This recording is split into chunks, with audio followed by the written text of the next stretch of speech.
동화 한국어 버전. 물고기를 탄 랄프. 옛날 옛적에 아주 먼 나라에 랄프라는 사람이 살고 있었어요. 랄프는 좋은 사람이었지만 운이 따르지 않았어요. 랄프는 아내와 먹고 살기 위해 최선을 다해 일했지만 항상 많이 부족했어요. 그는 파사대나 마을 사람들을 위해 매번 굳은 일도 해야 했어요. 어느 날 랄프는 아내와 같이 나눠 먹기도 하고 남은 건 팔기 위해 물고기를 잡으러 호수로 갔어요. 랄프가 물가에 앉아 오랫동안 낚시했지만 아무리 해도 물고기를 전혀 잡을 수가 없었어요. 이러다 한 푼도 못 벌겠어. 아내한테는 뭐라고 하지? 랄프가 낚시를 포기하고 집으로 가려는 순간 고통에 찬 소리가 들렸어요. 무슨 소리지? 랄프는 수염이 나무 뿌리에 걸린 요정을 발견했어요. 요정을 본 랄프는 너무 놀라서 어쩔 줄 몰랐어요. 토니를 도와줘. 토니의 수염이 나무 뿌리에 걸렸어. 알겠어. 그런데 토니는 어디 있어? 내가 토니야. 요정 토니. 알았어. 도와줄게. 랄프는 조심스럽게 토니의 수염을 풀어줬어요. 날 도와줬으니 이제 보답을 해야겠지. 토니는 주머니에서 빛나는 돌을 꺼내 랄프에게 주었어요. 잘 기억해. 언제든 말이야. 갑자기 늑대 울음소리가 들렸어요. 안 돼. 늑대야. 난 가야 해. 다음에 또 보자. 잠깐만. 뭘 기억하라고? 토니는 나무 뒤쪽으로 달려가더니 곧 사라졌어요. 랄프가 돌을 보자 돌에서 보랏빛이 났어요. 아마 귀한 돌일 거야. 시장에 팔아야겠다. 그 전에 물고기나 마저 잡고 가야지. 랄프는 돌을 주머니에 넣고 낚시 의자에 앉았어요. 하지만 기다리고 기다려도 아무것도 잡지 못했어요. 랄프는 체념하며 말했어요. 아주 큰 물고기를 꼭 잡고 싶은데. 말이 끝나자마자 엄청나게 큰 물고기가 물가로 나왔어요. 물고기는 랄프보다 컸어요. 이렇게 큰 물고기는 처음 봐. 온 마을 사람들이 다 먹고도 남겠는데? 이걸 어떻게 집으로 들고 가지? 랄프는 말도 안 되는 소원을 말해보기로 했어요. 이 물고기가 날 태워줬으면 좋겠는데. 그러자 물고기가 움직이더니 랄프의 다리 사이로 들어가 말처럼 랄프를 등에 태우고 마을을 향해 힘차게 뛰기 시작했어요. 랄프는 요정에게 받은 돌에 힘이 있다고 생각했고 다시 길을 떠났어요. 파사데나 마을에선 모나코 왕의 아름다운 성을 볼 수 있었어요. 마을 사람들은 모나코 왕의 이야기를 듣는 걸 좋아했어요. 왕족의 이야기 말이에요. 또 유쾌한 왕비가 가는 곳마다 항상 웃음이 끊이질 않았어요. 왕은 그런 왕비를 사랑했어요. 어느 날 왕비가 갑자기 세상을 떠나자 모나코 왕은 슬퍼서 성원에서 웃는 걸 금지했어요. 왕에게는 바이올라라는 딸이 있었어요. 왕이 웃는 걸 금지한 후 바이올라 공주도 웃지 않았어요. 바이올라는 아름답고 우아했지만 웃음을 잃은 모습은 정말 슬퍼 보였어요. 바이올라는 웃지 않은 지 오래되자 웃는 법을 잊어버리고 말았어요. 모나코 왕은 자신의 실수를 깨닫고 바이올라의 웃음을 찾아주려고 했어요. 왕은 나라에서 가장 웃긴 광대와 코미디언을 불렀었지만 아무도 바이올라를 웃게 하지 못했어요. 결국 왕은 신하들을 불러 모아 바이올라의 혼인에 대해 말했어요. 누구든지 내 딸 바이올라를 웃게 하는 사람에겐 그만 5천만 개를 주고 바이올라와 결혼하게 해주겠다. 네, 약속하지. 사람들은 그 말을 듣고 기뻐했어요.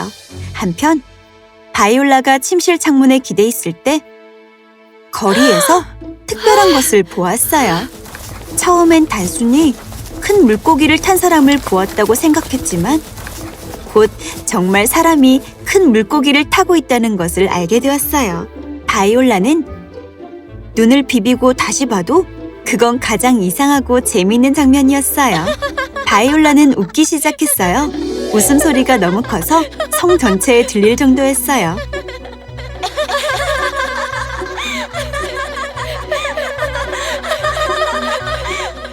성 안에 있던 모나코 왕도 바이올라의 웃음소리를 들었어요.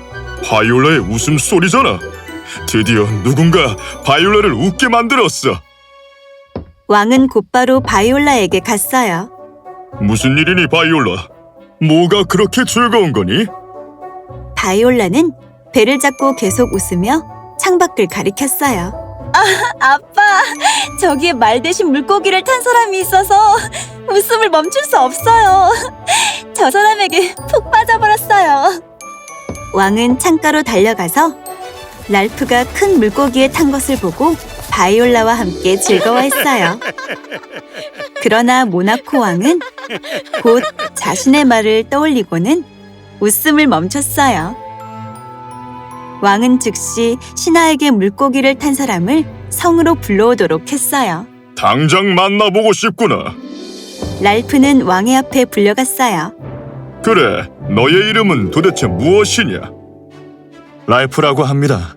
파사데나 마을 근처에 살고 있습니다. 물고기를 타는 것 말고도 또 무엇을 할 수 있지? 그게 물고기도 잡고 시장에 내다 팔기도 합니다.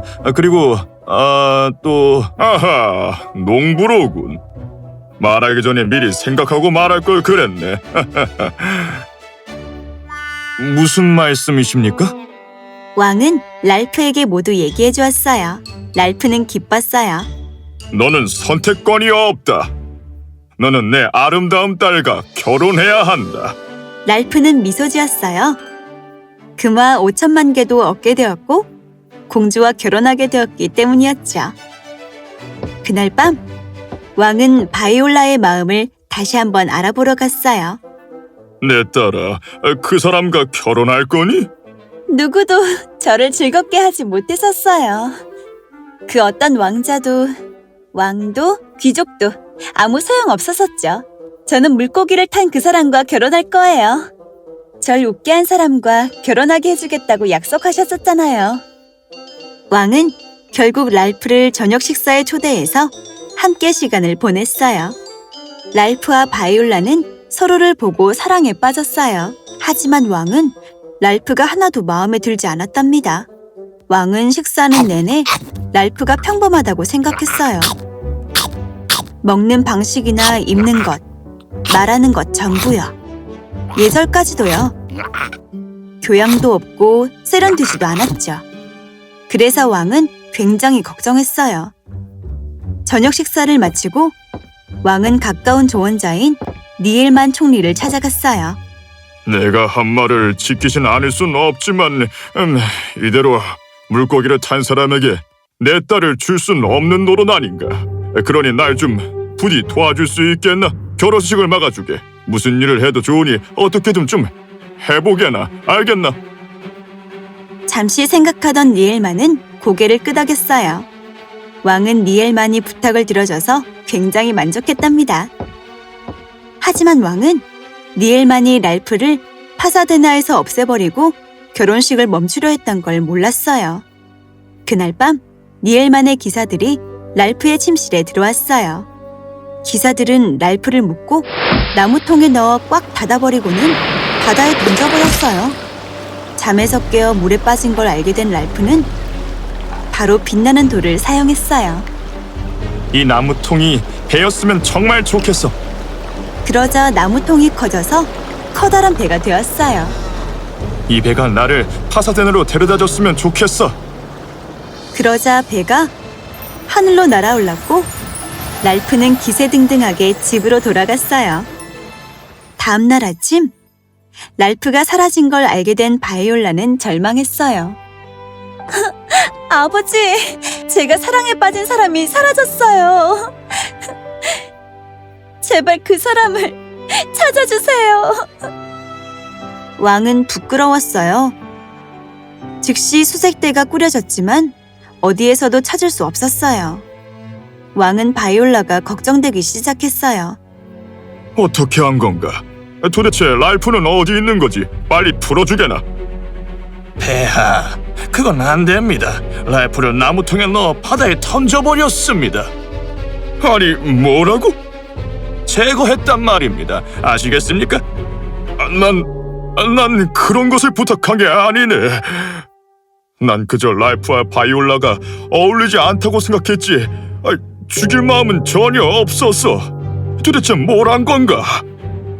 왕은 정말 걱정되었어요. 랄프가 살아있다는 걸 모르고 왕은 이 사실을 바이올라에게 알려주러 갔어요. 한편 의기양양하게 항구로 돌아온 랄프는 바이올라에게 가서 모두 얘기했어요. 바이올라에게 온 왕은 랄프가 살아있는 걸 보고 깜짝 놀랐어요. 아버지, 제가 랄프와 결혼하는 걸 싫어하는 사람이 있나 봐요. 랄프를 바다에 던졌대요. 그 사람을 꼭 찾아서 처벌해야만 해요. 아주 큰 벌을 내려주세요. 자기가 한 일이 부끄러웠던 왕은 랄프와 바이올라에게 이 일은 자신 때문에 일어난 일이라고 말하고 용서를 구했어요.